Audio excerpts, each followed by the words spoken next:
આપની મધ્ય ઉપસ્થિત એવા રાજ્ય કક્ષાના મંત્રી શ્રી એવા ભીખુસિંહ પરમાર સાહેબ, જિલ્લા પંચાયતના પ્રમુખ એવા ભીમસિંહભાઈ તડવી સાહેબ, ભરૂચ લોકસભાના સાંસદ એવા મનસુખભાઈ વસાવા સાહેબ, પૂર્વ વન મંત્રી અને પૂર્વ ધારાસભ્ય એવા મોતીભાઈ વસાવા સાહેબ, પૂર્વ ડેડિયાપાડાના ધારાસભ્ય એવા મહેશભાઈ વસાવા સાહેબ, નર્મદા જિલ્લા વહીવટી તંત્ર કલેક્ટર સાહેબ, ડીડીઓ સાહેબ, નિયામક સાહેબ, પાંચ સાહેબ, સાથે સાથે જિલ્લા પંચાયતના પૂર્વ પ્રમુખ પરીક્ષાબેન, શંકરભાઈ, પૂર્વ સભ્ય બહાદુરભાઈ, હાલના તાલુકા પંચાયતના સભ્ય એવા હિતેશભાઈ, નીતાબેન, ભારતીય જનતા પાર્ટીના નર્મદા જિલ્લાના પ્રમુખ નીલરાવ, મંચસ્થ તમામ આગેવાનો, જિલ્લાના તમામ વહીવટી તંત્ર અને આજુબાજુ વિસ્તારોમાંથી પધારેલા સરપંચશ્રીઓ, સભ્યશ્રીઓ, વડીલો, યુવાનો અને માતા બહેનો,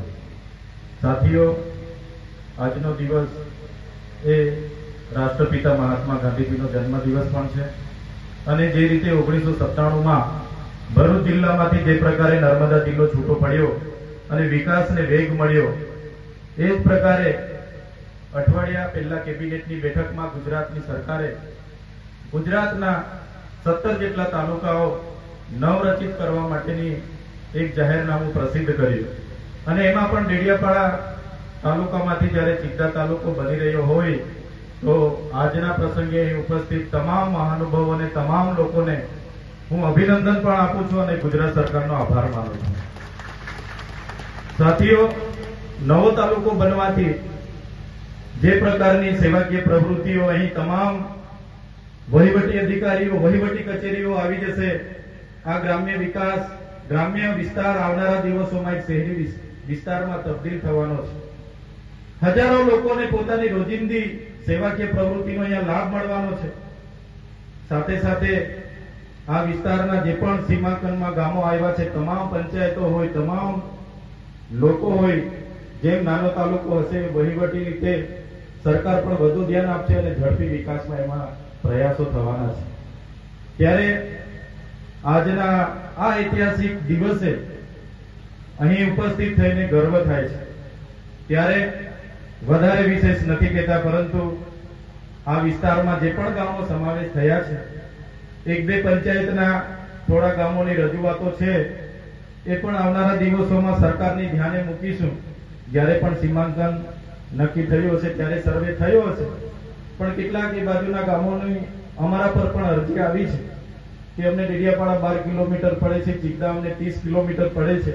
ત્યારે એ બાબતે પણ આવનારા દિવસોમાં થોડો સુધારો વધારો થાય, એ બાબતને લઈને સરકારને ધ્યાન પર મૂકીશું. ત્યારે અહીં આજના પ્રસંગે વધારે સમય નથી લેતા, પણ મંચસ્થ ઉપસ્થિત તમામ મહાનુભાવો, અધિકારગણ, પત્રકાર મિત્રો, પોલીસ મિત્રો, તમામ જિલ્લાના વહીવટી તંત્રને ફરી એકવાર આજના દિવસે ખૂબ ખૂબ અભિનંદન પાઠવું છું. સાથે સાથે આશા રાખીએ છીએ આવનારા ભવિષ્યમાં ચિત્તા તાલુકો એક વેગવંતો બને, આ વિસ્તારના છેવાડાના વ્યક્તિ સુધી વિકાસ પહોંચે, સરળ વહીવટ થાય, એ જ અપેક્ષા સાથે એક નાની આજના શુભ દિન એક નાની મારી જે ધ્યાન દોરવા જેવી બાબત છે, તે પણ કલેક્ટર સાહેબ અને મંત્રી સાહેબને હું ધ્યાન પર મૂકું છું. માનનીય કલેક્ટર સાહેબ અને મંત્રી સાહેબ, મારા મત વિસ્તારમાં આટલો મોટો પ્રોગ્રામ છે, પણ વહીવટી તંત્ર દ્વારા નથી મને ફોનથી જાણ કરવામાં આવી કે નથી મને આમંત્રણ પત્રિકા આપવામાં આવે. આ તો મને સાંજે મોડા ખબર પડી. અહીંના કેટલાક સરપંચોએ આગ્રહ કર્યો કે ધારાસભ્ય સાહેબ તમે પણ હાજર રહેજો, અને કેટલાક વડીલોએ આગ્રહ કર્યો, એટલે હું અહીંયા પધાર્યો છું. પણ હું સરકારનો પ્રતિનિધિ છું, સ્થાનિક ધારાસભ્ય છું.